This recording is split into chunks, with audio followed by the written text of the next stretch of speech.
causes of death are many and varied. Old age, illness, suicide. But out of that long, morbid list, there's one end that people fear above all others. Death by fire.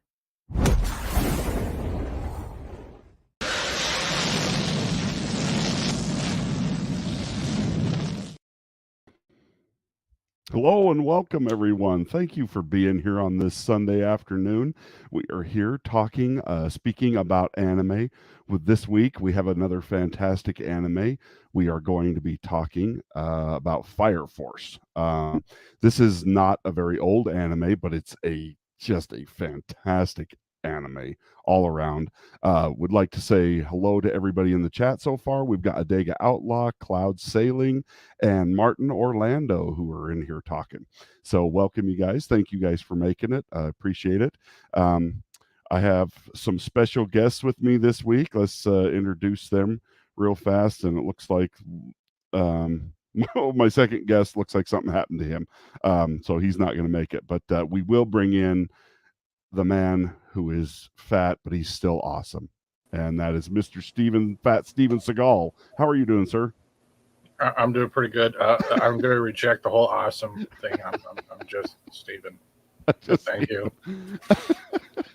Oh, come on. I've heard your live streams and stuff, so you do a good job. I try.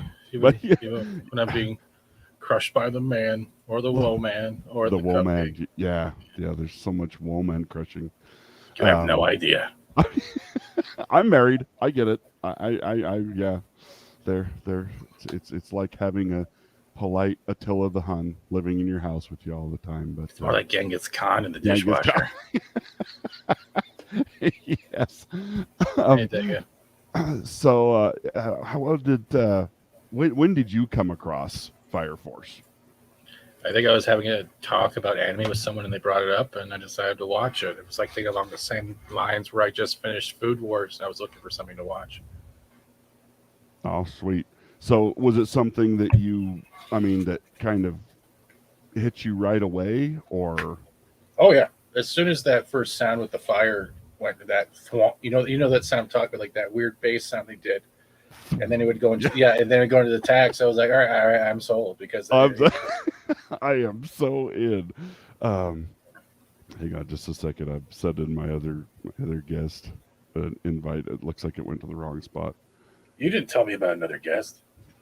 Well, it's my son, so it's. Oh, okay. I won't swear. You won't swear. I won't fucking swear. Oh, sorry. Ruined our family. No, just kidding. Did I? No. Good night, everybody.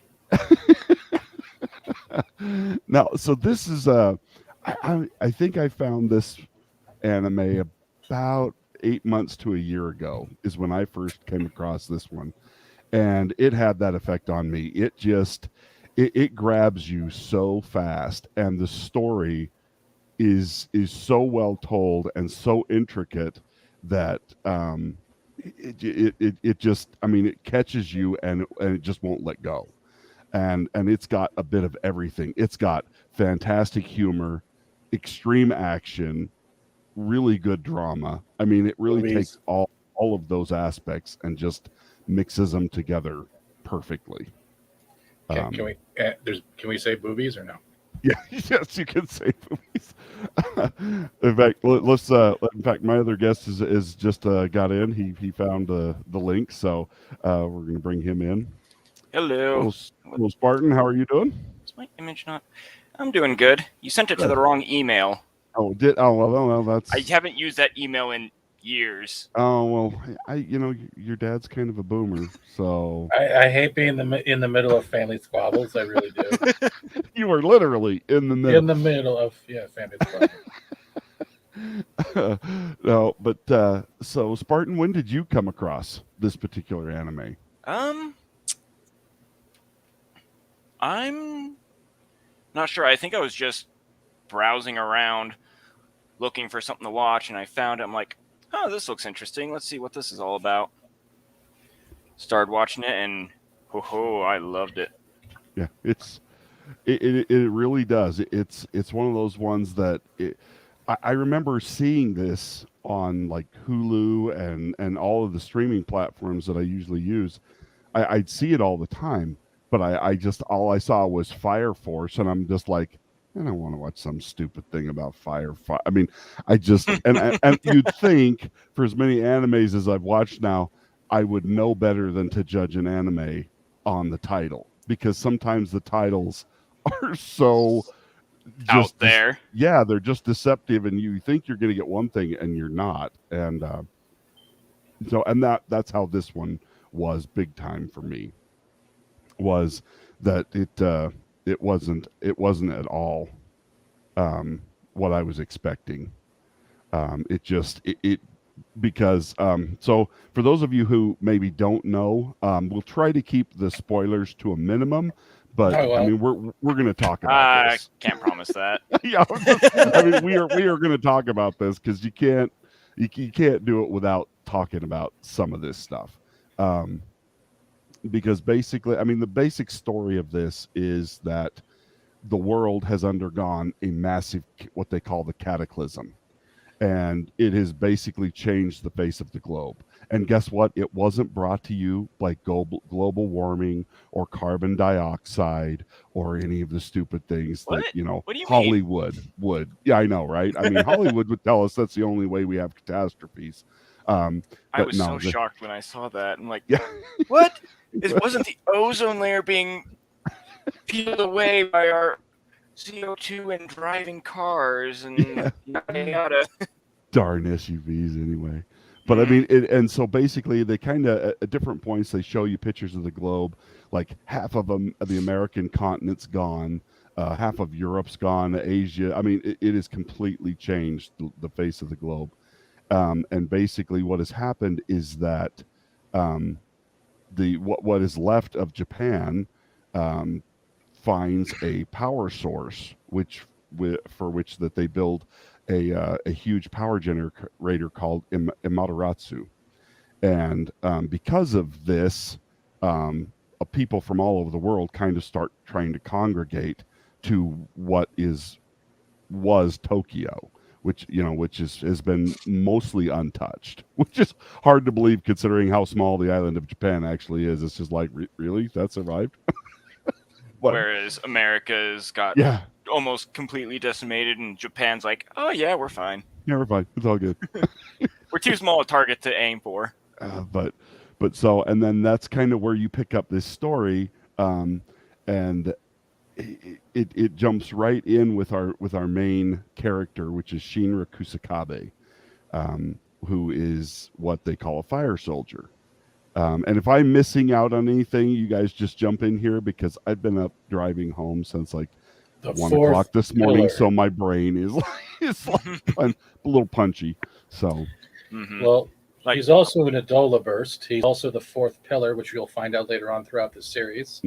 And I'm not going to go into the spoiling of like his mom and stuff, but he is one of the pyrokinetic generations that's able to manipulate the flames that are coming out of his body.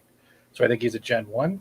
He's a Gen 3. Gen 3. Yeah, Gen 1 are what they call the manipulators.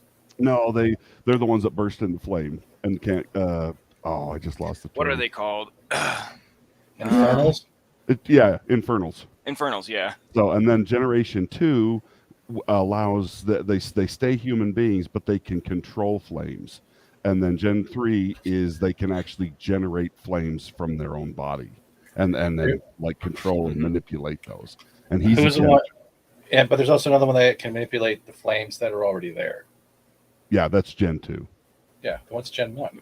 Gen 1 is Those the are Infernals. Infernals. The people who just catch fire. I count the generations on. I think that's how it is, because I just rewatched really the whole thing this week, and I'm just like, okay, because I didn't remember Gen 1 being just regular Infernals, but it is. I'm like, oh, okay, I had that wrong from before.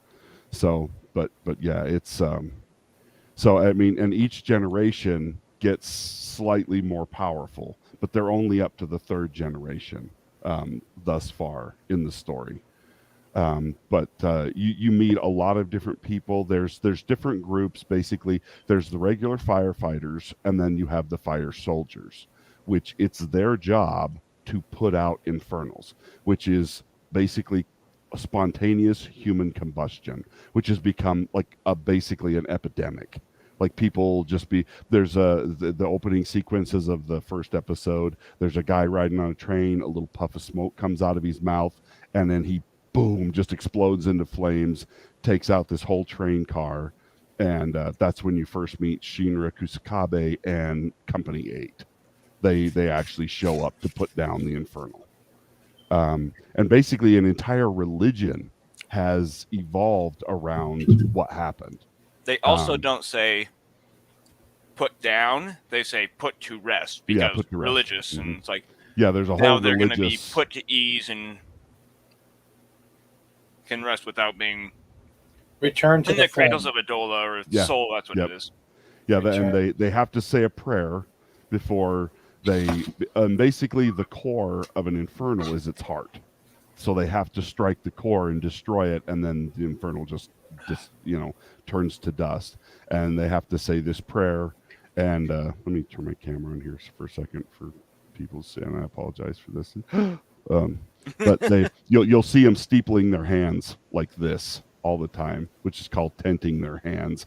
And they say a prayer, and then at the end of it, they say "Lat come," which I have no idea what that means. I've never looked that up, but Latom, Latom. But yeah, so it's just it could be their version of amen. Yeah, probably. I figure there's probably it's probably a Greek word for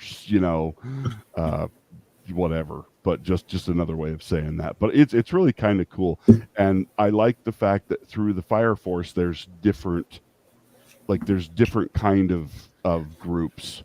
So you've got you've got the sisters, who are the more religious wing of things, and then there's kind of like priests, and then you've basically got the soldiers who are running around putting infernals to rest and trying to figure out why this spontaneous combustion is even happening. That's the whole point of the fire companies, of which there are 8. And that this story focuses mainly on the 8th company, but you do get to meet and see all of the other companies. Do you find it funny that he is part of the 8th company and there's 8 pillars? Yeah. Oh, I never really thought about that. There's a lot of little symbolism that they're throwing in here that you don't really catch, but I've never really thought of it like that. But yeah, that's true. Also, I just looked up Latom. So, in short, the word Latom is similar to the word Amen, used to end prayers. Many fans speculate Latom is also used to mean I see your light. Oh, there you go. So I mean, I the Japanese are really good about stuff like that. They don't just make up words. They'll usually actual use real language and stuff like that for different things. They incorporate a lot of different cultural significance and things into. I was just rewatching Hellsing Ultimate this week and noticing how much of that they actually do in that particular anime as well. But this is just it's a funny anime. I mean, like I said, when it's funny, it is absolutely hysterical. I mean, you will just be laughing your guts out, and then all of a sudden it gets kind of emotional and sad, and there's these you're watching people lose loved ones to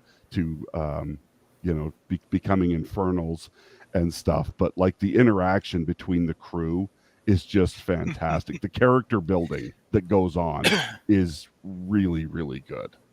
You will definitely enjoy it. Like how Arthur refers to Maki as Cyclops Gorilla. Yeah, it's or that's what she's always saying, who are you calling a Cyclops Gorilla? Well, she always takes whatever they've said and then magnifies basically it doing Ed. Way worse.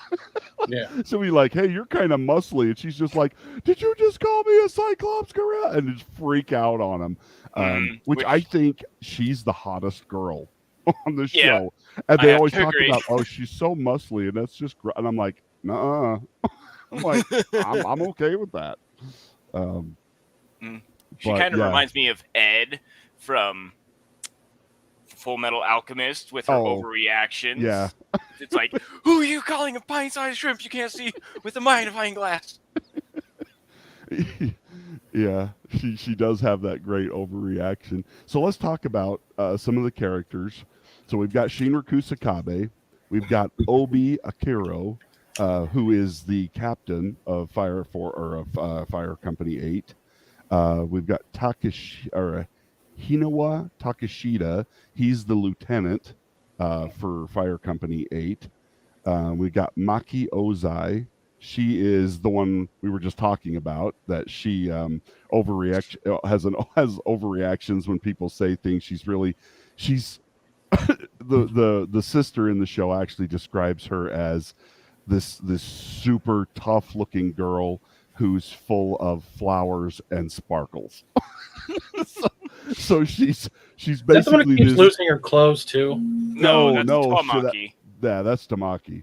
Okay, that's my which, favorite right there. yeah, she is freaking hilarious. What happens to her? But they're so ridiculous too. It's just like she yes. trips and she loses all of her clothes. It's like, how? What do you mean? And it's only around like certain guys that it seems to happen, and like the guys are doing nothing. Like the guys are sitting there and she'll trip or slip or get up wrong and fall on them, and all of a sudden like they're inside of her coveralls with her, and they're just like, wait, what happened?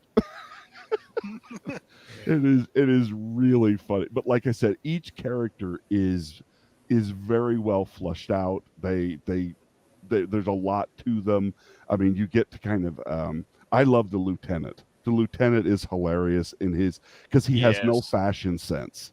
So he keeps wearing these hats that have these really obscure sayings on them, and they kind of make fun of him. In one of the episodes, they actually go out and buy they go out to originally buy something to help him dress better, and then it becomes a game of what do you think we can get him to wear that's so ridiculous, there's no way he'll do it.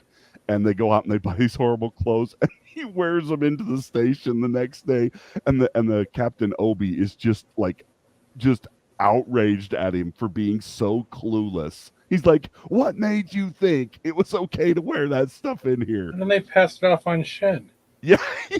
He's like, and it's all the girls who do this, and then they pass it off on in his Shinra. thoughts. In his thoughts, he's like, I'll take it for the team. And they're like, Shinra. Yeah, it was Shinra's fault. He's just like, girls are scary. It's like, yes, they are, and they'll throw you under the bus. And then we've got Iris, she's the sister, and she's really sweet. And she's voiced by one of my more favorite vocal characters. She actually does the voice of Mocha Mocha in Vampire, Rosario and a Vampire. She does a lot of vocal work. I just lost her name off the top of my head. I think it's Alex. Yeah, Alexis Tipton is her name. And and she's just sweet and kind and funny. But it's her interactions with Maki are really funny.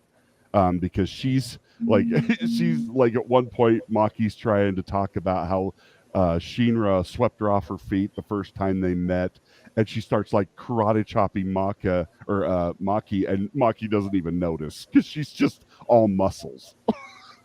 Do you realize something that on their uniforms it says Tokyo FFS? Does it? Yeah, Tokyo so. For fuck's sakes. Where is that on the? I've never. It's on all their uniforms. It's on all their uniforms, like where you'd have your name tag. Oh, is it? Oh, that's funny. I'm gonna have to look more closely. No, I've never. If there's something you guys want to show, let me know, and I'll let you guys share your screen, because I did not have enough time to get the pictures and stuff I wanted for this today. So I apologize to everybody. Sorry for swearing. You're fine. But then we've got Arthur Boyle, and he is just him and Shinra are like oil and water. He's like Lightning Boy from Demon Slayer. Yes. He conks out, and then he becomes more. His abilities come out. Think about it. Yeah. Yeah, I guess that's. I mean, he's not. Although he's so like brain dead that but... he doesn't have to be asleep for that to happen. Yeah. But I guess that's true. They like he has to basically enter a self delusion of being Arthur of Camelot. He thinks he is Arthur of Camelot, the king, and stuff. And Shinra hates him because like because he has these delusions. And Shinra's big thing is he wants to be a hero, and Arthur thinks that being a night king is better. And they have this rivalry that they're constantly fighting and arguing over stuff. And they get into fights over who's eating faster and who's chewing their food long. It's just it's really fun stuff that you get to see between those two characters. And also, when you first meet them, Shinra mentions that in the academy, people would go along or something. Like, oh yeah, and he was still popular despite all of this. Yeah, the girls liked him, and he's like, I don't get it, because one of the things about Shinra is he has a really what everybody says is a creepy smile, and he's called the devil. Because when he gets tense, he just smiles. Yeah, he's got a nervous huge, tick. big, and it's his nervous tick, and it makes him kind of creepy to everybody. Probably doesn't help that he has sharp, pointy teeth either. Yeah, I'm like, oh, that doesn't work. I mean, I would love to see how they would do that in a live action. Actually, I wouldn't, because they'll just ruin it if they try and do a live action version of it. But we learned that lesson with Cowboy Bebop just recently. It's just like, nope, just leave it alone, don't touch. So, and Arthur's power is he controls plasma flame, and he's got this kind of a mock sword, which is basically an arc welder that he shoots like a 4-foot arc out of. If you've ever, I don't know if you, I grew up in a rural community. We had shop class, and we actually used plasma cutters to cut steel. And it's basically like a huge version of that, which is kind of cool. And it also has the hilt has to be in the shape of a sword. Yeah. Otherwise, it's not as strong. Yeah, and he becomes more powerful the stronger his delusion becomes. Like the more he believes he's actually Arthur, the more powerful he becomes, which is really funny, because like everybody starts having to play into his delusions to get him to be more powerful. Well, just look at Arthur like this. He's pretty much SpongeBob. He's going, imagination. Yes. Yeah. Yes, exactly. It is very much that way. And he is just, at first I found him a little bit annoying, but he grows on you really fast, and you're just like, okay. And especially the way him and Shinra play off of each other, it's really funny. And then we have Katsu Tamaki, and she is the one that Fat Steven was talking about, where she's got what they refer to as her lucky lecher lure. And like she just gets, it doesn't matter how she tries not to, she gets in these really awkward situations with guys. Mm-hmm. Like I said, she'll slip and all of her clothes fall off, and like they never really show anything. She covers herself up and stuff, but it's just this really awkward thing that she has to deal with, and it's constantly happening to her. It is just, it really is funny. Then we have, Stephen, why is it that you like her more than, is it just because of the lecher lore thing, or is it like just you like her character overall? She's cute, and when she gets the ears and the tail, that's what I was like, all right, I'll do it. No. Yeah, that's the thing, though. The clothes thing in general, like that's just a funny part, but she's still a good character. And she is. She's drawn well, and she's hot. Especially like towards the end of the second season. Yeah, she was slowly gaining more confidence. The pigtails, which people like teased her for, because she kept the what do they call it, like the double pony or something like that. Somebody refers to her hairstyle, and it's like, that's such a childish thing, but she keeps it, you know. And yes, the kitty ears trope, which is a big thing in for Japanese anime, like there's almost always somebody with cat ears. But yeah, and her character really does, especially towards the end, like Spartan was saying, towards the end of the second season, she really starts to become more fleshed out as a character, which is really cool to see. So I mean, the Lucky Let Your lore thing, that's like a funny aspect of her, but yeah, she does really start to be. She gets kind of embroiled in, because she's with Company 1, but she ends up being with Company 8 for a while because she kind of gets embroiled with a bad guy that's working inside of Company 1. And that's the thing that you're really going to like about this anime, is the intrigue going on behind the scenes. The political ins and outs, and each company is they're part of a whole, but not really. They're kind of their own individual things, and they're all kind of competing against each other instead of working together. And it's because of that, it really creates a lot of cool situations. One of my favorite characters is actually the captain from Company 5, the princess. The old man? No, the princess. Hibana? Hibana, yeah, Princess Hibana. It's Captain Hibana, but she thinks of herself as this princess, and she treats people like gravel. Like, you first see her, and she's sitting on a throne made of men, real, actual human being men that she's sitting on. Then when she walks away, she's like walking on all of these guys. And they're just saying gravel. Yeah, like, ow, ow, ow. And they're like, ow. You know, it's just, there's some really funny characters that they each kind of have their own thing. And then we to round out Company 8, we've got Victor Licht, and he kind of comes in later in season 1. He's kind of a scientific research guy that comes from Hajime Industries. Hajime Industries is a large part of the backstory. You'll find out more about them as you go through the anime. And then we've got Joseph Vulcan, which I really liked his character.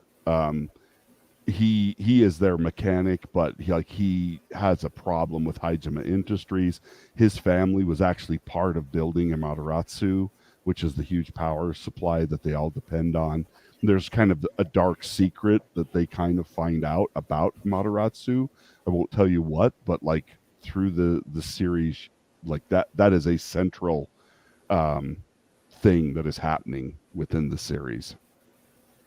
And then we've got Izarabai, Lisa Izarabai. She is Vulcan's girlfriend. So that's kind of a duplicitous redhead. Yeah.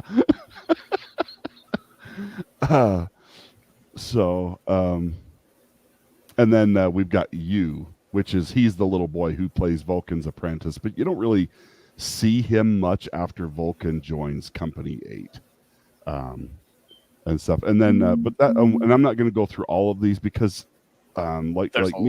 me and Spartan were talking about this earlier. Was that this is a huge ensemble cast. Like, you have characters coming in from all the other different companies. Company 7 has some of the best other characters. You've got Benimaru, Shimron Benimaru, Konoro. Benimaru is like this super OP fire soldier. He is like the most powerful one that they kind of have. And he's just got this like low key, don't really care what's going on, but he's very there's kind of a proto-national Japanese movement going on underneath of this, because as you know, after the cataclysm, they kind of lose that because they have all these people coming to Japan, and so their culture starts to get watered down, and these guys really don't want that to happen. Very much like actual Japanese people are even today. They are very insulated. Can we bring up a simple fact that we have a dirty old man who's a captain who just wants to be touched by demon flames all the time? That's true. Yeah, the captains are about as he's literally licking his feet. Yeah. I'm trying to find the name of that guy. He's the captain of the 4th company. It's like Haig, I think. Sounds about right. He's it's like Solarego Hague, I think is how you pronounce it. But yeah, he kind of there was a huge fire in the city at one point, and he's touched by an Ebola burst, and like all he wants to do after that is try and get back to that. And he's very masochistic in Yes. general. Yeah.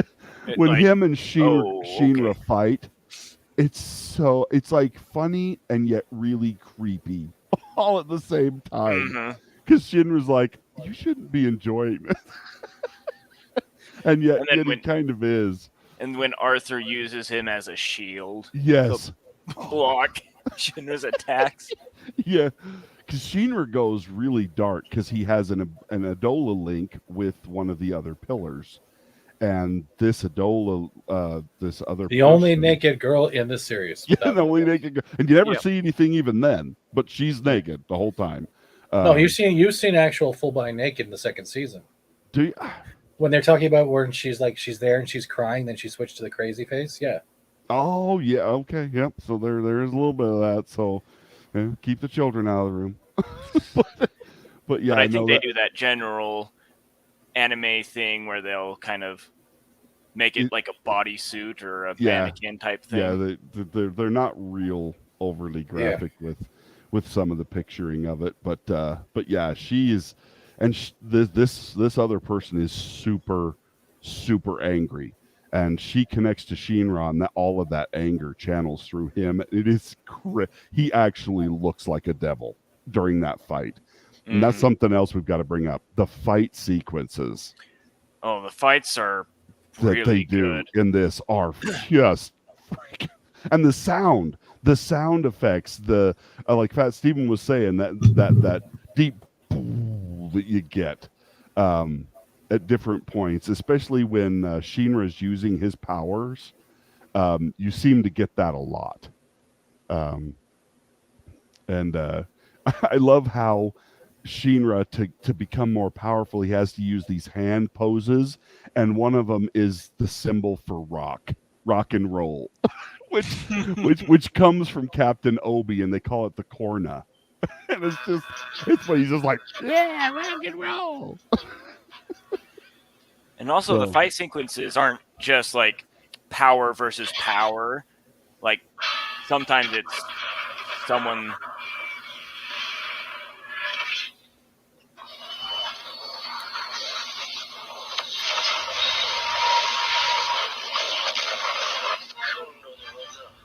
Is that the one?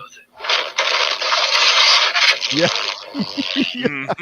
It's overdriving your speakers. That's how good it is. It's on the phone, yeah. Yeah, he's like,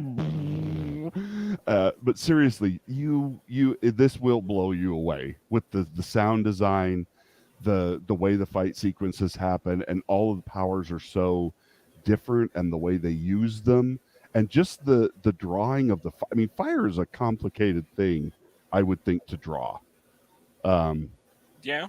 Because it's such a chaotic thing. I mean, it's not just it's like when they animated like Finding Nemo. That was the hardest thing they had to figure out, was how to animate the water correctly, and how to make the plants sway in the currents and stuff like that. Because if you do it wrong, it's not going to look real. But the fire in this just it's got some really cool appearance to it. But yeah, and I mean, you never feel like this series lags at all. Like you feel like you can't wait to get to the next thing and the next thing, and like they'll even kind of take a pause in some of these, and they'll do something like one of my favorite moments is when they talk about the nude Fire Force calendar that the guys have to pose for. That. It is so funny, and it's just like everything that's been going on in the story just kind of stops, and they talk about this thing but it is so funny, and you know, because like women love the fireman calendars and stuff like that. That's like a big trope. But just the poses and the stuff that they do is just so funny. It just I don't know. It's almost impossible to describe. You don't see any actual nudity, but like the eighth The always gets implication. beaten every year because they do these kind of cheesy. Dumb poses. Yeah, it's most of this is coming from Captain Obi, and he does this thing where you put your arm up and let me turn my camera on. I won't be able to do it justice, but it's like he's like, first you have a python, and it turns like this. And then he's like, this is what we did last year, but this year we're gonna have double python. And Maki and Iris are just laughing in the Yeah, back. the girls are just laughing at him. It really is just a funny moment in the series, and they do that periodically throughout. They'll kind of slow it down, and they'll kind of focus in on just moments in their life that are fun to watch. So if you guys had to pick a favorite character, who would you pick? Let's I already start picked with so yeah.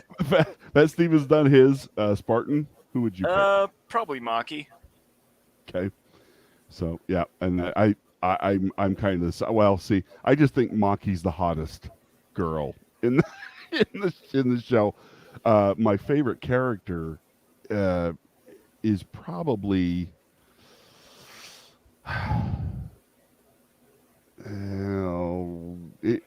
it's probably Benimaru. Actually, no, it's Joker.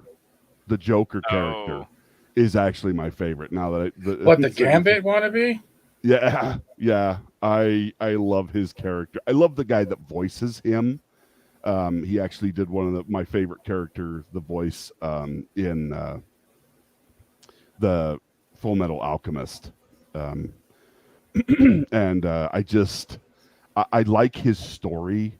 I mean, it's kind of a tragic, really horrible story, but it's really kind of a cool thing to see how he becomes this character that he is, and then he goes back and basically gets revenge on the person that turned him into this this crazy nightmare of a human being. Mm-hmm.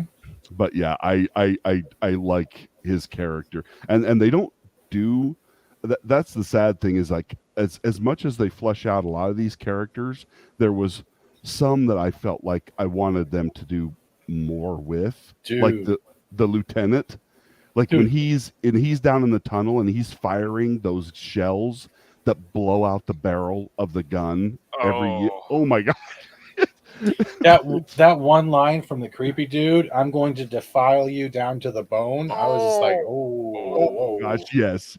You're just like that. They went full Anne Rice Memnock right there. I mean, Disney couldn't write a line like that. And I mean, we know how good they are at grooming people. So yeah, like that. Yeah, that guy, the guy that basically makes him what he is just so just creepy, unbelievably creepy. And you find out that he was part of this secret organization that basically does all the dirty work for the Soul Church and stuff under behind the scenes. And so many of these organizations in this anime, you're just like, I don't know who to root for. I'm like, I'm not sure if there's any real good guys in other than Company 8. Yeah, it's like, none of these people are good. I'm just gonna root for Company 8 and hope for the best.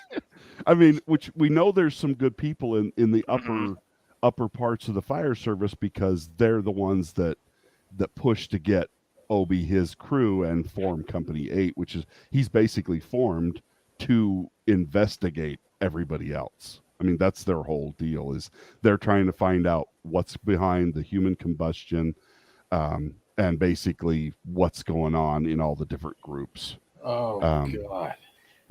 And the bit of darker behind the scenes thing also kind of makes sense, because it's a apocalyptic world despite how it all looks. Yeah.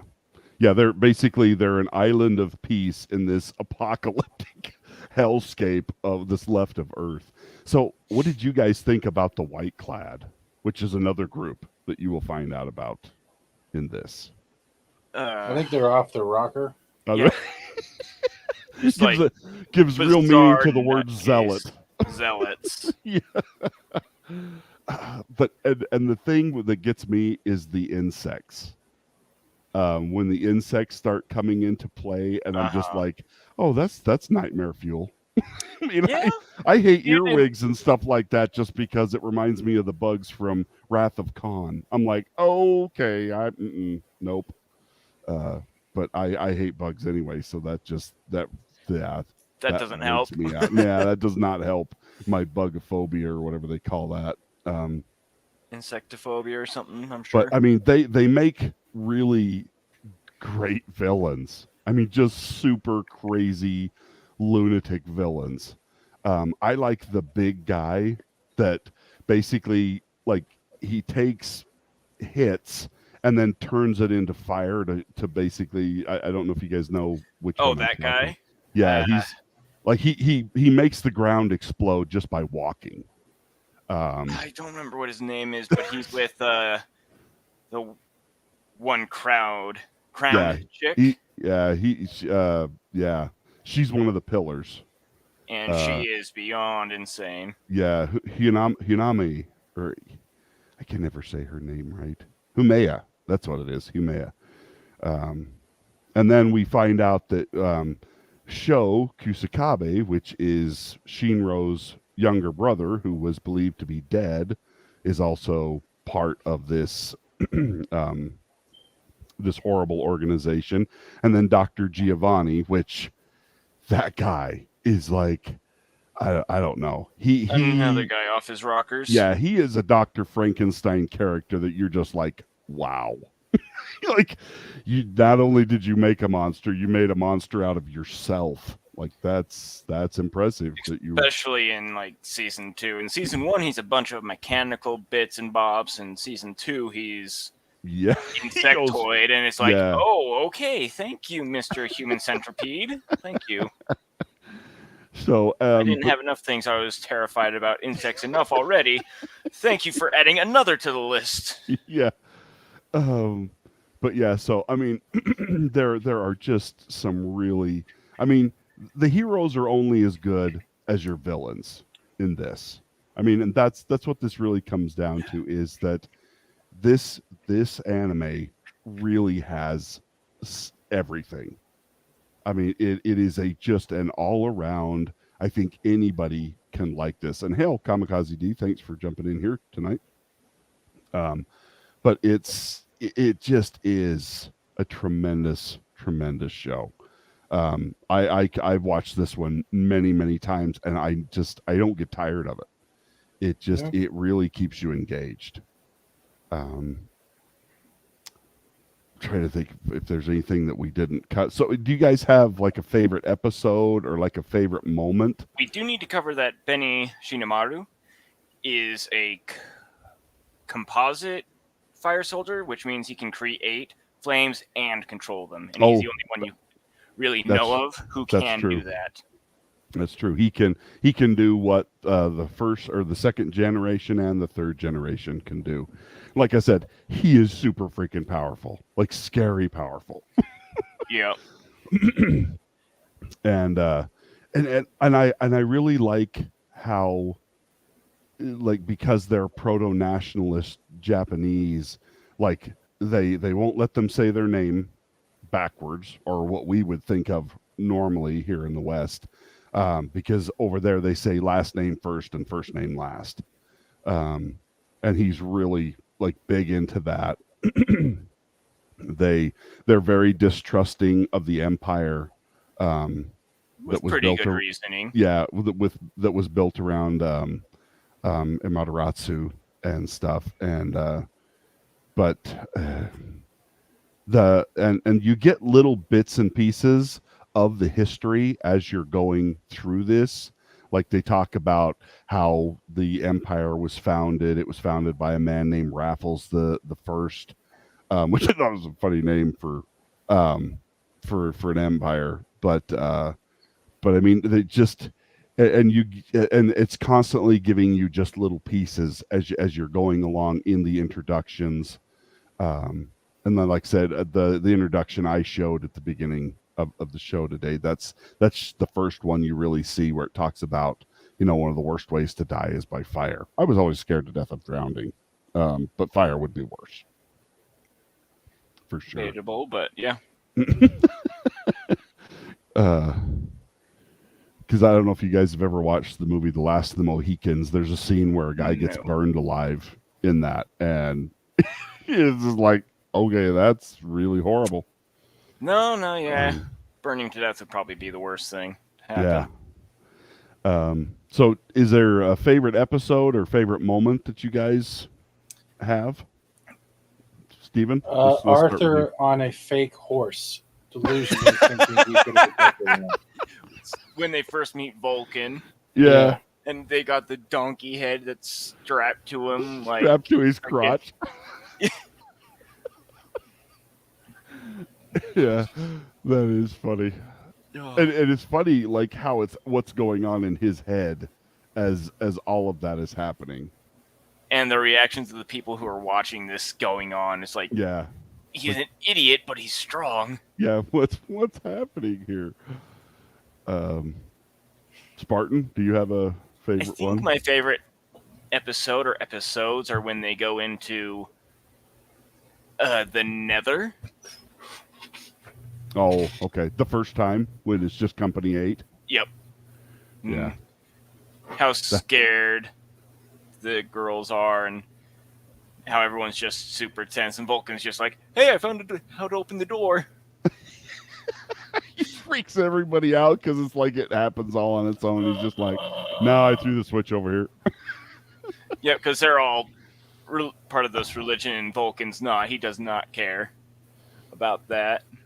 Yeah, and the like they drill it into people that the Nether, which is basically the subway system and sewer system and the tunnels and stuff that were left under Tokyo from the old days, like nobody goes down there anymore, and everybody's taught to, like, I mean, their religion is based on the sun. So if you're out of the sun of the area where the sun can reach you, I mean, they basically, I mean, are going to make it's bad. It's just they all of that is bad. If the sun's light cannot touch you, they really look down on that. Mm-hmm. And there is the little bit you learn about the church when Benimaru and Joker raid the temple. See, and I think that's probably one of my favorite episodes is them fighting their way into the temple when you're learning more about Joker. The other one is when they find when they're in the Chinese peninsula and they find the second Amaterasu that's smaller and stuff, and you start to learn more about the evangelist, which is somebody we haven't talked about, but she is basically, she's the leader of the White Clad. Yeah, she's the leader of the White Clad, and she's basically behind almost everything that's happening in this story. She is basically the overarching villain, and she's very enigmatic. They do not really like all of this is to try and find out what is, like, who is this person and what's going on with her. So I think that, I mean, we could sit here and like do bits and pieces of it forever. But I mean, that's, if you guys had to rate this one out of 10, what would you give it? We'll start 9. with Spartan. I'd go full on 9 out of 10. Okay. Steven? It gets about a 9. I might go up or down depending when I finish second season and how third season goes. Yeah. I am excited for season 3. Yeah. I just I hope they bring it out soon. I always feel like I'm in this limbo waiting for, but yeah, I'm a 9.5. Because I thought the second season was just fantastic. I thought they did a great job with where they took it and where it's leading. And I think they've left themselves open to so many different things, so many different ways they could take this. it's just And it's also very interesting to see how creative they are with what people's fire abilities are. Like, it's all one type of ability technically, but it's all, you can see people doing so many different things with it. And like, they're all getting more powerful as the series is going on. They're all becoming more, more versatile and being able to do different things. And that's where you leave off in the second season, and then without giving too much away, Arthur and Shinra master a new ability, and then it leaves you right there. You're just like, wait, what? So it is the perfect cliffhanger for how to do this and stuff. But I mean, without telling you what it is and stuff, but I mean, it leaves you hanging, and you're just like, you were so that's ready it. For the I want more. Yeah, right for now, the next part. Please. they knew what they were doing when they did this. So yeah, and it's really cool the way they get there. Basically, they've got Benny Maru training them and trying to help them. How he trains them is so funny, and then all of a sudden it becomes super serious, and that's what I love about it. Like I said, you're getting a bit of everything, except romance. Yeah, well, but you kind of get that too, a little, in but it's not... little fleeting glimpses, but it's not really the overarching point of the story. And yes, comic, it makes I know, just so that I can watch it, so I don't have to wait for the dub versions to come out, because I don't want to sit there and try and read it, because I'm terrible at that. Spartan can do that; he's really good at that. But I'm just like, and then they went to the shit. It's gone. It's on to the next thing. So anyway, that's where we're going to leave it here this week. Thank you guys for being here. I appreciate. Stephen, what have you got coming up? I know you're a busy guy, so what have you got coming up in the next little while? Nothing much. Probably more Bat Whammon. People seem to be liking the Fat Whammon videos. Just wish they would show up in the algorithm more. Yeah. But other than that, Wednesday I have Chuck Dixon on. Oh, sweet. Yeah. Cool. What time is that on Wednesday? I think it's 3 p.m. Eastern. Okay. So everybody can look forward to that. Spartan, what have you got going on your channel? Trying to get off my ass and actually do something with it. It's hard. It's hard. Life is a busy thing. I've got ideas of what to do, but then I'm like, can I actually incorporate it? Huh. Bad women. Oh yeah. That was. But I'm having a hard time finding anybody that's like, oh no, they canceled Batwoman.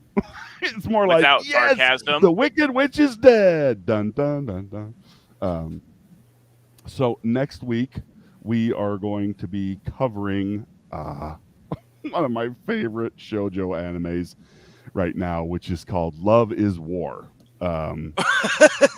It is such a funny anime. It is absolutely fantastic, and one of the best, just like love interaction, but just comedy. It is gold. It is such tsundere to the max. Yeah, such a funny anime. So we will be covering that one next week, and we will be doing that at the same bat time, same bat channel. We'll be doing it at 5 p.m. Mountain Standard Time, 6 p.m. Central, and 7 p.m. if you're on the East Coast, or you'll have to figure it out from there. I can't, because I know Martin's in Scotland, so I'm not sure what time it is over there. Right, it's probably like 3 o'clock in the morning. So anyway, thank you, Fat Steven, for being here. I really appreciate you taking time out to come and join us on this. I had somebody last week telling me, I think it was Jeff B. He was just like, yeah, Pat Steven loved this one, and he kept telling me to go watch it, telling everybody to go watch it. So I'm like, well, I got to get him to come talk about it. So, thank you, Spartan072, for being here. I appreciate it. And we will talk to you guys all next week. Thanks, everybody. Bye now. Bye.